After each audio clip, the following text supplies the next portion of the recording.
José. Fernando, permítame desalojar algunas noticias que son importantes que usted las conozca. Claro. Y nuestra audiencia la tenga para ir a fondo de varios temas. En primer lugar, hoy parte hacia México el presidente de la República, Laurentino Cortizo, acompañado del señor canciller Alejandro Ferrer, a entrevistarse en México con el presidente López Obrador, y el canciller Ferrer se entrevistará con su homólogo. ¿Cómo se llama? Mauricio, no se llama Mauricio, se llama Marcelo Ebrard. Canciller, ambos serán dos reuniones paralelas, no serán simultáneas. El canciller habla con el canciller y el presidente habla con el presidente. No hay duda de que México es un país importante para nosotros desde el punto de vista comercial, político y social. Y ha pasado a ser uno de los 5 usuarios del Canal de Panamá. Más importantes. Antes estaba subió, en América, en la región es el tercero, pero está ahí peleándose con Ecuador. Pero México es un país importante. Creo que es un país en la que traerá el presidente de vuelta mañana.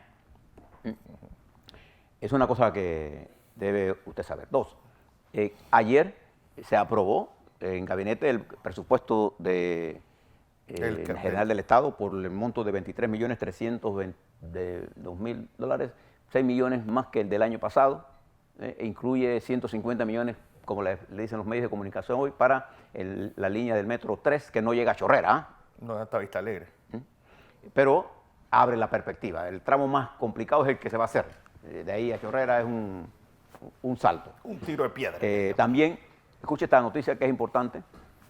Ayer el gabinete, a través del resuelto número 106, me llama la atención que no tenga ninguna, porque estamos preocupados por otras cosas. En el resuelto 106, el gabinete autorizó al Ministerio de Economía y Finanzas a iniciar negociaciones con AES Panamá para comprar la hidroeléctrica comprar la hidroeléctrica Bayano.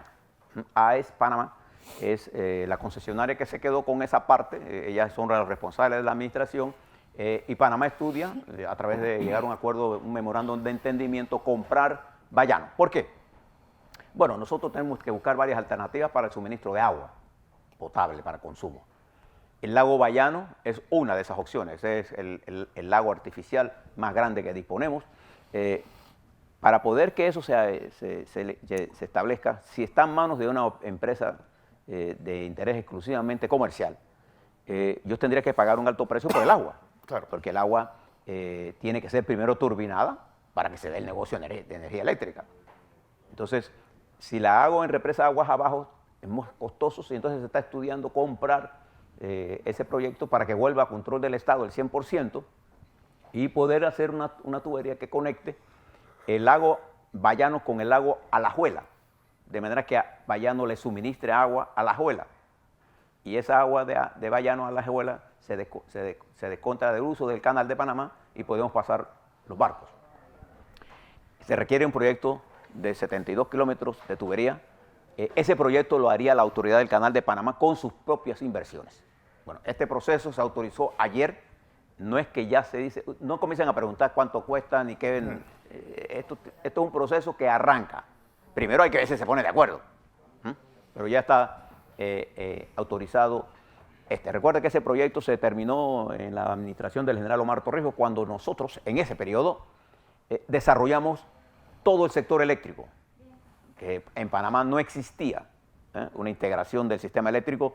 Eso fue una de las grandes conquistas de la época de Torrijos, cuando se construyó Bayano, Fortuna, Estrella Los Valles, se integró toda la línea de transmisión, se hizo un sistema nacional integrado en una empresa como el Instituto de Recursos Hidráulicos de Electrificación, que en inversiones en ese periodo, a valor de ese periodo, hizo más de $1.500 millones.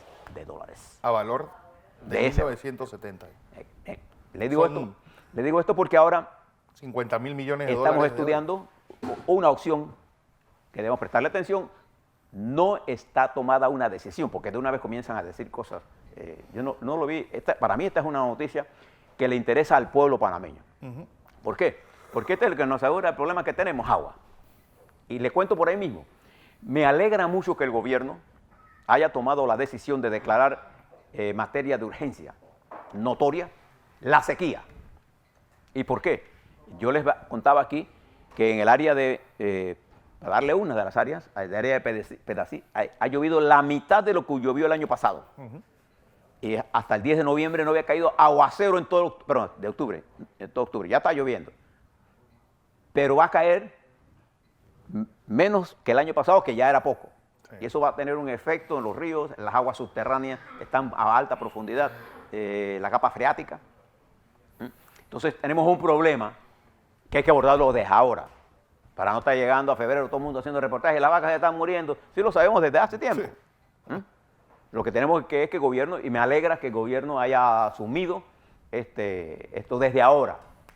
De manera que felicito al gabinete por esta decisión importante. Esto, fíjese, la sequía, usted nada más la tiene que ver en el nivel de los lagos como Bayano, que está a la Alajuela, están por debajo, el Gatún, por debajo de lo que debía estar a este momento, están por debajo de la media crítica. Y esto es un problema. Bien. También quiero señalarles que la contienda en el Partido Panameñista está al rojo vivo. Usted no conocía a Ronald Campbell. Bueno, este señor Ronald Campbell y el exdiputado Bebe Valderrama, por instrucciones del presidente Varela, según las fuentes mías, están llamando a los delegados convencionales para que voten por la fórmula que respalda el señor Valera, que es Chelecu, buscando a toda costa quedarse con un bastión de estructura política. ¿Para qué cosas si lo tenían y no desarrollaron su partido? Quieren el partido para sus intereses. Entonces hay una pelea entre el panameñismo real y el barelismo. Usted mire lo que está ocurriendo. Hay dentro de esa estrategia que mantiene el barelismo una campaña en los medios cibernéticos, en las redes sociales, de insultos, de ataque, de campaña sucia. Las campañas sucias, a diferencia de las negativas, tienen la característica que la campaña sucia es mentira. Es una campaña dirigida a asesinar las personalidades de tus adversarios. La campaña negativa lo que tiene que decir, hombre, Blandón dice que sabe leer y es un analfabeta. Bueno, yo tengo que probar que no soy analfabeta, pues. Entonces, es la descripción de mis negativos. La campaña sucia es la destrucción con la mentira y es ilegal. Lo que está haciendo el barelismo en las redes sociales es ilegal, para que usted sepa. Bueno, ya veremos. Estamos dando seguimiento a todo lo que está ocurriendo. Guárdese esos dos nombres, Ronald Campbell y Bebe Valderrama, conocido. Tristemente conocido. Bien. Vamos a hablarle, tengo conmigo, bueno, hay dos artículos que yo quisiera que usted le preste atención hoy. Uno, el editorial de Gerardo Berroa en La Estrella de Panamá, que se llama Un nuevo pacto social. Panamá necesita un nuevo pacto social, está en editorial de La Estrella de Panamá, responsabilidad del amigo y periodista Gerardo Berroa. Se lo recomiendo como un elemento importante al debate. Cuando yo le recomiendo algo, no se dice que esté 100% lo que está diciendo ahí, sino que son las ideas que tenemos que debatir. Y ahí hay un planteamiento importante.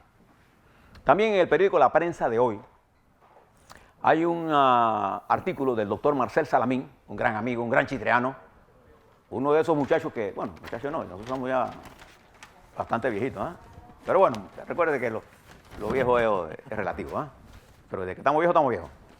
Dicen los niños. Señor Blandón, usted se ve bien, no está viejo, pero de que está viejo, está viejo. Ahí no hay duda. Bajo el título de La Constituyente, entre necios, oligarcas y pendejos, Marcel Salamín Cárdenas le ofrece a ustedes una columna para el debate. Le voy a leer un parrafito para que usted vea lo sabrosa que está esta columna. Dice así. Y finalmente él habla de los tres años, los necios, los oligarcas, sobre las reformas constitucionales. Dice, y finalmente están los pendejos. Y por favor, no se sientan aludidos ni ofendidos todos los pendejos del país. Porque en la extrema izquierda panameña, aquella que venera el proyecto autoritario y depredador de Chávez, sin confesarlo, y que aspira a la solidaridad del madurismo, de esos los hay por propias cuentas y riesgo.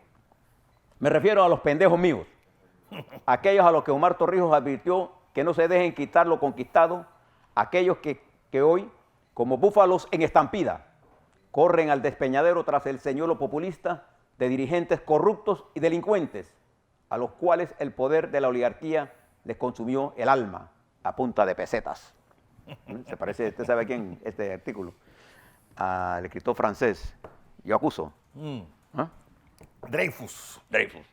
Me refiero a mis pendejos, a los que entienden que las fuerzas progresistas, a los que no entienden, perdón, que las fuerzas progresistas y democráticas, sin haber todavía podido superar la derrota estratégica que la oligarquía nos propinó hace 10 años, en ese marasmo de corrupción y clientelismo, no podremos elegir para una constituyente una fuerza distinta a la que prevalece en la actual Asamblea Nacional, dominada por necios, oligarcas y pendejos.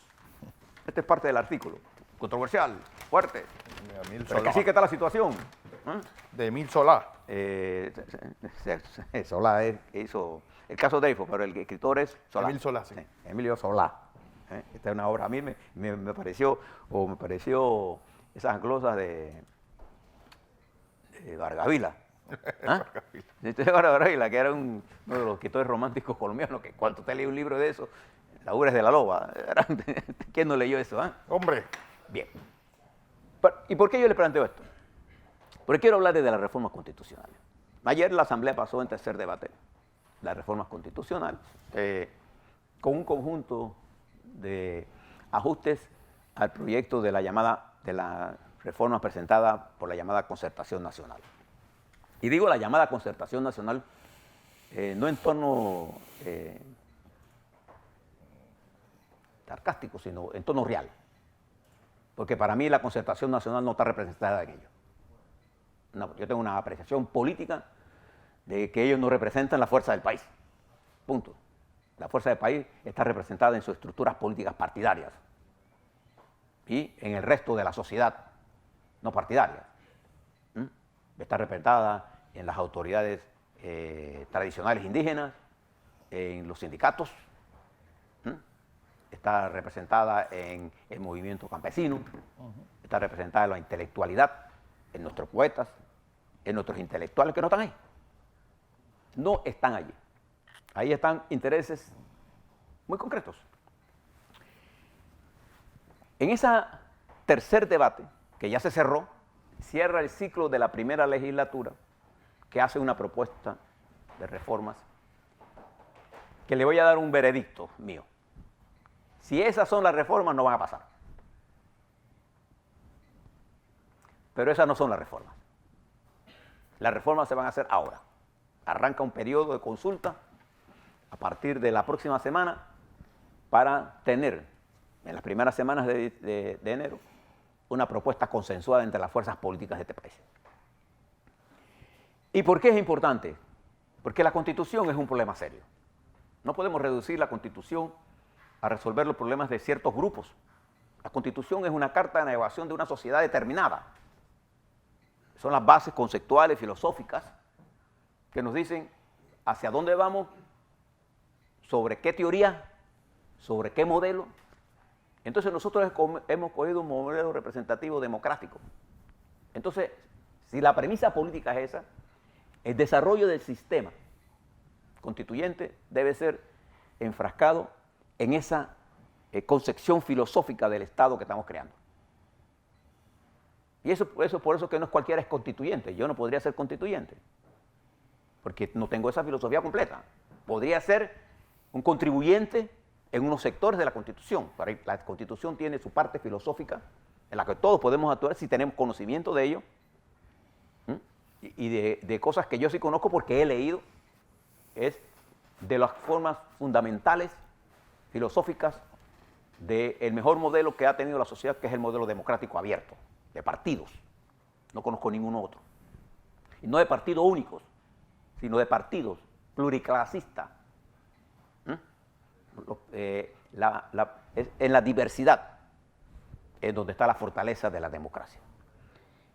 Y lo que ha resultado siempre es que uno de los problemas que pasa en Chile hoy, por ejemplo, la señora Bachelet, que fue presidenta de Chile, se comprometió con Chile a una reforma constitucional, porque en Chile la Constitución fue diseñada e impuesta por el régimen militar de Pinochet, pero impuesta. La Constitución panameña fue diseñada por el régimen militar de Torrijos con una concepción diferente. En medio de una lucha nacionalista, en medio de un proyecto nacional diferente y participativo, y que enfrentó a los poderes tradicionales con el nuevo poder naciente. Esa Constitución tiene los vicios de ese periodo, que fueron corregidos en el 83 parcialmente. ¿Que requiere cambios? Sí. En Chile, Bachelet se comprometió en su gobierno a hacer una reforma constitucional. La manoseó, creó una comisión y no la hizo. Ahí tiene el resultado. Una sociedad en Chile que no resuelve por su constitución. La constitución, al señor Lagos le preguntaron en una conferencia en Madrid, que ustedes que negociaron con los militares, y Lagos con mucha franqueza dijo, ¿por qué nosotros no negociamos nada? A nosotros nos impusieron una constitución. Esa constitución está vigente. Esa es la constitución que permite lo que está pasando en Chile y que generó, sí, un modelo de riqueza concentrado. Los jubilados en Chile son más pobres que nunca, pero quienes administran los fondos son multimillonarios. Los beneficios son de ellos y las pérdidas son y del esa Estado. élite económica controla la élite del poder político. Hoy lo que hay en Chile es un desbordamiento del poder político. ¿Qué forma tomará eso? No sabemos. En Panamá, nuestra estructura recada cambios estructurales. Fíjense que cuando yo le hablo de la necesidad de impulsar los cambios en transición, que hay quienes confunden la revolución con revolú. La revolución, hay una autora alemana, Rosa Luxemburgo. Hombre, Ante la discusión entre los revolucionarios de izquierda, marxistas, y los revolucionarios reformistas, los espartaquistas. siempre se hablaba de qué era más importante, la reforma o la revolución. Y en realidad no existe tal contradicción entre reforma y revolución. Las reformas son el mecanismo de hacer los ajustes en una sociedad para que duren en un lapso largo, no corto. Lapsus expresa una acción de tiempo, ese tiempo puede ser corto o largo. Entonces, reformas concebidas para desarrollarse en largo plazo hacen una revolución. En Chile hay una fuerza emergente que no es revolución, es un revolú lo que hay en Chile, un pandemonio, porque no hay una fuerza estructurada que oriente hacia dónde quieren ir. ¿Hacia dónde quieren ir? No quieren seguir lo que está pasando, pero no saben hacia dónde van. Entonces esta sociedad nuestra está en el punto de inflexión entre escogemos el camino de la racionalización, y yo soy un hombre optimista, yo tengo una profunda aprecio y siento gran optimismo por la capacidad intelectual de nuestros panameños de entender eso. Lo que siento es que no hay la voluntad política para hacerlo. Todos los grandes pensadores nuestros panameños saben que necesitamos reformas, pero no hay voluntad política para impulsarla porque la voluntad está manejada por diferentes cordones de gente que alan en diferentes direcciones y la resultante de esas fuerzas en sentidos contrarios es cero, algunas veces negativa. Y lo que ha surgido aquí es una reforma que no es reforma. Ni lo que presentó la Concertación es reforma, porque no tiene una teoría constitucional detrás de ella, ni resuelve los problemas centrales del panameño. ¿Cuáles son los problemas centrales del modelo panameño? Primero, que hay un temor reverencial al poder constitucional que nace del pueblo. Entonces, el sistema de representación, que no lo entienden los diputados, cuando yo te elijo, o los gobernantes en general, no voy a decir los diputados, y yo te estoy dando la autoridad del pueblo para que a mi nombre tuyo gobierne. No eres tú el que me gobierna a mí, soy yo el que te gobierna a ti. Esa es la teoría de la representatividad.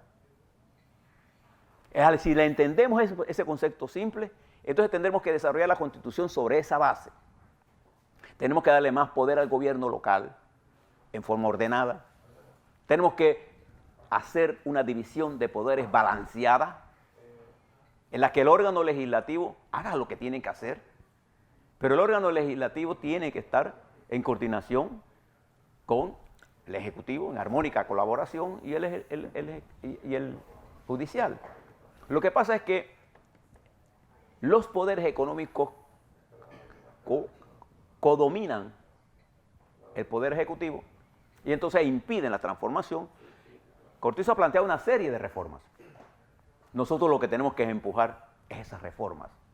¿Y el papel de la oposición en una democracia cuál es? ¿Tumbar el gobierno? No.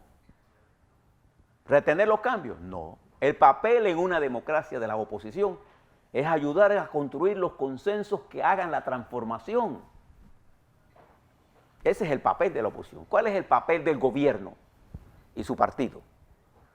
Hombre, liderar los cambios con el mayor consenso posible. Recuerden, el consenso es la renuncia de todas las cosas que yo quiero para lograr lo que todos queremos. Al final, un diálogo es eso, que se dio Fernando, que se di yo, para llegar a que el camino es por aquí. Entonces, hemos convertido al país en unas... Ayer, cuando escuchaba usted la Asamblea Nacional, los ataques, le está dando usted el grado de deterioro en que nos estamos llevando. Afortunadamente cae en un momento en la que la atención pública está puesta en otra cosa. Pero recuerde que los procesos sociales son acumulativos. No porque lo diga un periódico determinado o porque lo diga los influencers, esos de famosos, no.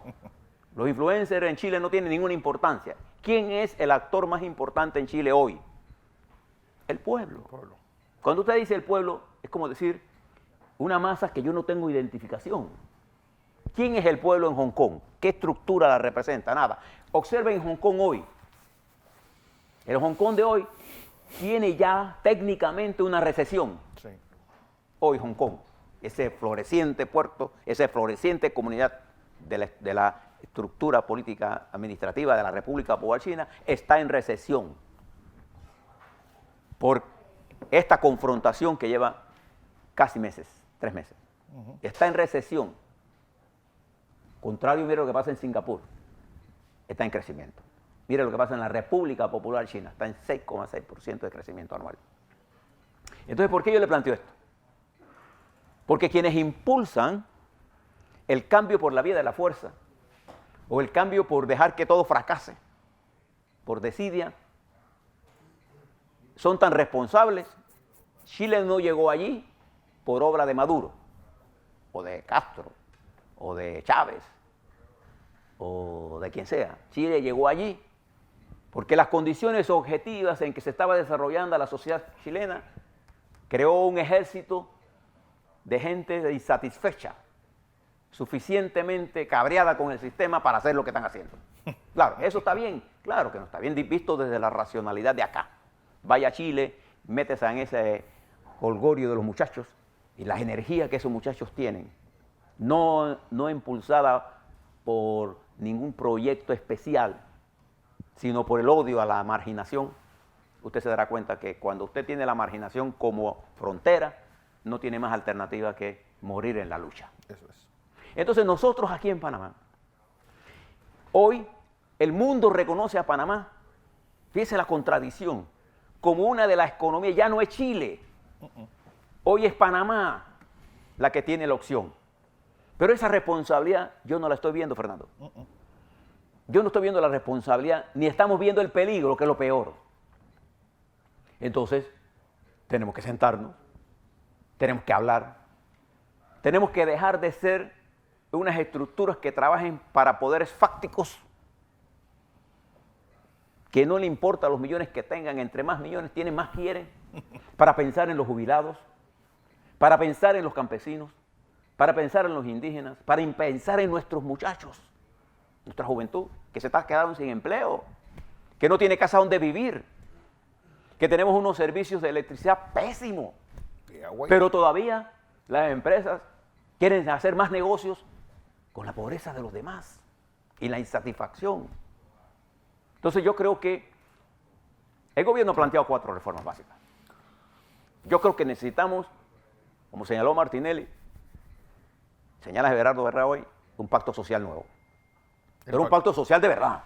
Pacto de Moncloa. Un pacto que nos lleve a nosotros a entendernos con la gente. Ya.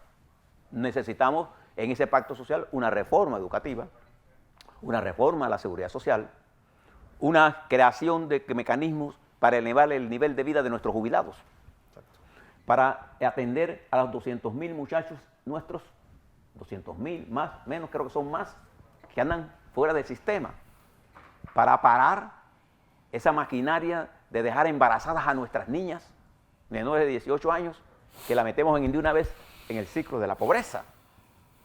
Ese es el pacto social que queremos, para que haya una sociedad democrática, libre, con un sistema económico del que nosotros hemos construido, pero que no puede seguir bajo las mismas reglas en términos de la concentración de la riqueza. Pero no se logra la distribución de la riqueza destruyendo la que existe. Se logra incorporando a los que no están incorporando a un modelo de participación, de toma de decisiones. Se logra haciendo de los partidos entes sociales vivos y no prestando la atención a grupejos de la sociedad. Mira la palabra que uso, que lo único que están interesados en el destruir. En la Asamblea Nacional actual hay gente buena, pero el sistema como está no permite que colectivamente actuemos hasta que no hagamos una especie de balance crítico. Y eso es lo que yo los invito. En estas fiestas patrias, si usted quiere ser panameño y quiere portar la bandera, pregúntese qué voy a hacer yo para ayudar al país a no caer ni en el modelo de Venezuela, ni en la angustia de Chile, ni en el desastre de Argentina. Hoy Panamá tiene la opción. Entonces lo que tenemos que hacer es pensar.